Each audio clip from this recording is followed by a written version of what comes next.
Hello guys! Welcome back to my channel. So, for today's episode, hindi tayo tinatamad. So, sinipag tayo pumunta ng palengke kanina.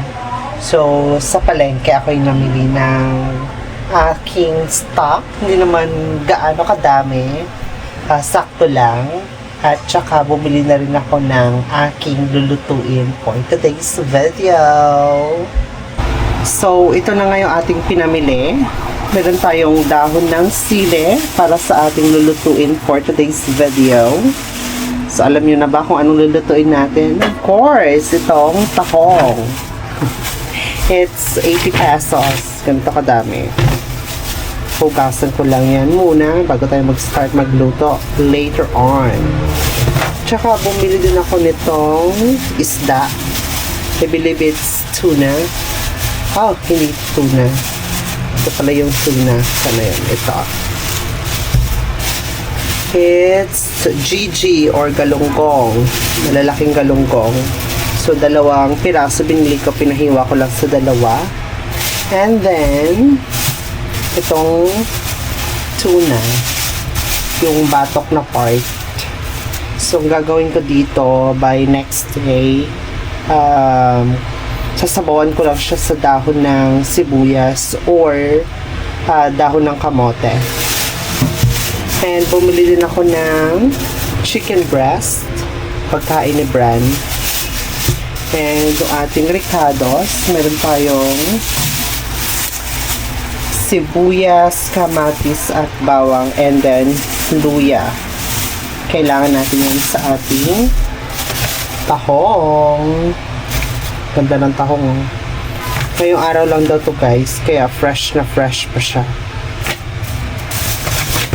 And ngayon, bago tayo magluto, lilinisin ko lang to at saka ilagay sa ref yung dapat ilagay. And then, mag-start na tayo magluto ng tahong. And by the way guys, bumili na pala ako ng prutas, which is pineapple, pinaslice ko na. And then, itong ating mangga. Ayan o. Overripe na siya, pero hindi naman totally overripe. Ang bango. Mukhang matamis. At saka itong ating pinya na pinaslice ko. Sabi ni Kuya, matamis naman na daw to. Kasi last time yung nabili ko, hindi gaano katamis. Tsaka hindi siya ma-juicy. Kaya this time, bumili ako fresh talaga. Tapos ngayon, pinabalatan ko at pinahiwa kay Kuya. Kaya make sure na, or probably, matamis to at tsaka mas juicy. Anyhow guys, ako'y maglilinis muna and magsasaing. And later on, mag-start na tayo magluto ng tahong.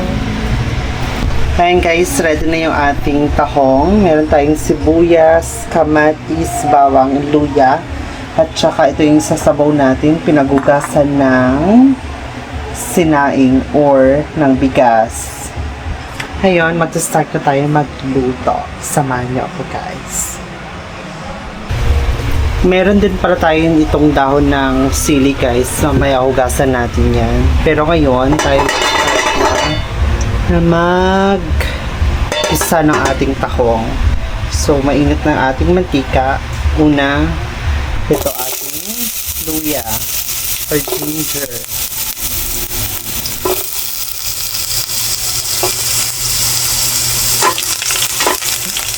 Talsik yung mantika. Hintay lang natin yung mag-golden brown yan. Bago natin ilagay ang ating bawang, sibuyas at kamatis.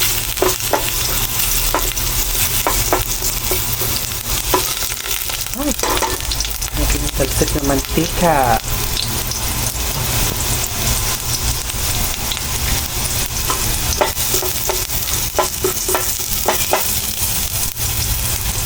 Lagyan na natin itong ating bawang.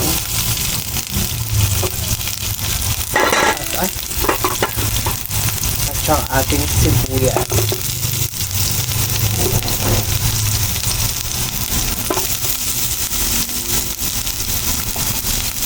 Paghaluin lang.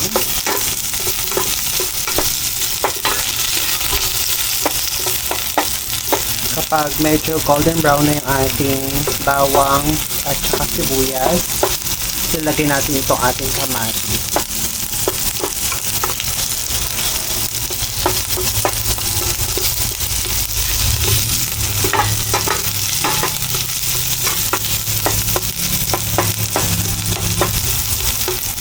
Ating kamatis, ang ating tahong, at later on, hugasan natin yan.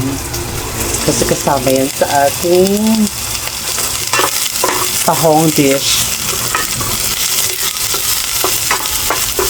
Medyo golden brown na yung ating bawang. Talagyan natin itong ating kamatis.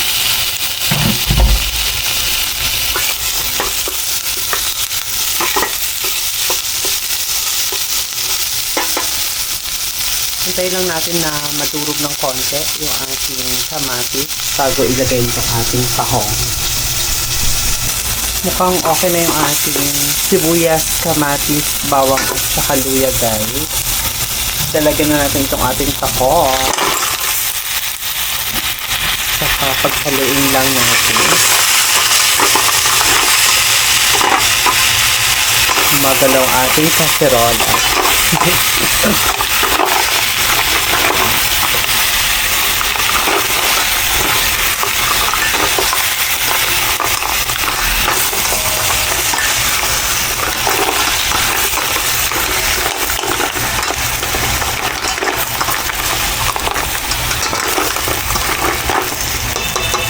Yan.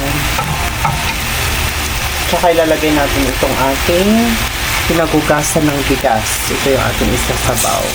Nakadepende sa inyo, guys, kung gusto nyo maraming sabaw or konting sabaw. Kaya ako gusto ko yung katamtaman lang. Ganyan. Ganyan kadami. Kung naman sobrang dami ng sabaw, gusto ko katamtaman lang. Hantayin lang natin itong kumulo. While inaantay, hugasan natin itong ating dahon ng sili. Mukhang kumukulo na yung ating niluluto, guys. Kumukulo na nga. Yan.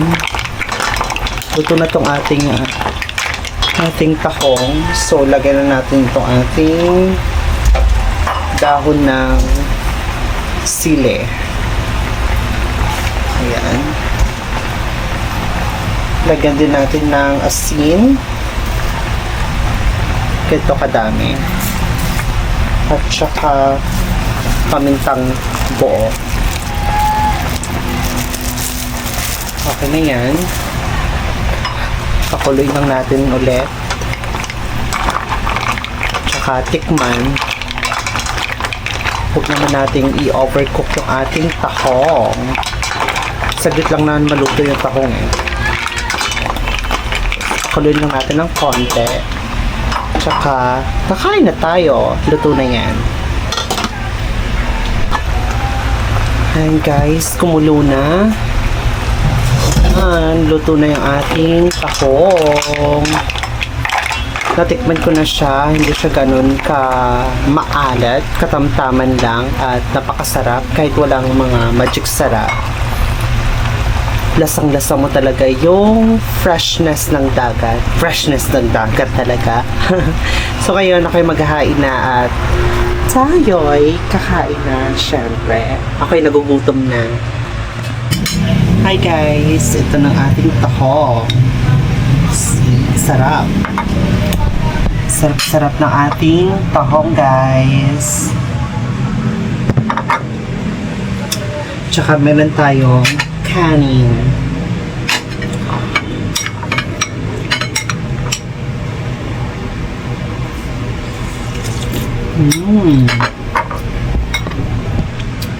Sarap humigop ng sabaw ng tahong kapag ganitong maulan.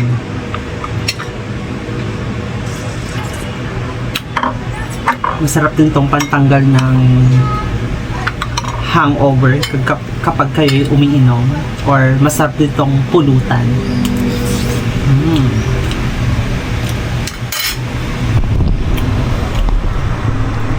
Test natin yung camera. Yan. See?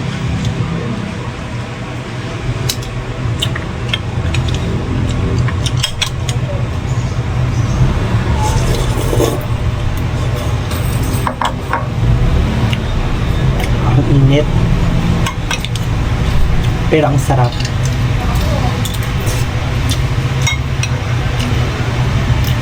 Sabaw sa kanin.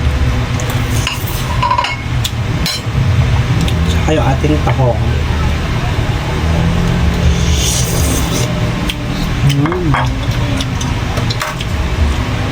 Ang sarap ng tahong. Matamis-tamis na malasang dagat. Halatang fresh, hindi siya luma. Halatang kaka-harvest lang today.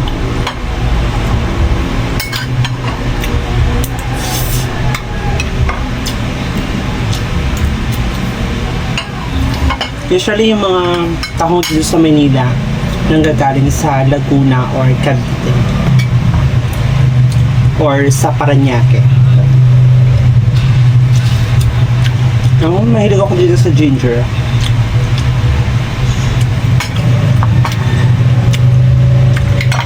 Sarap siya papakin.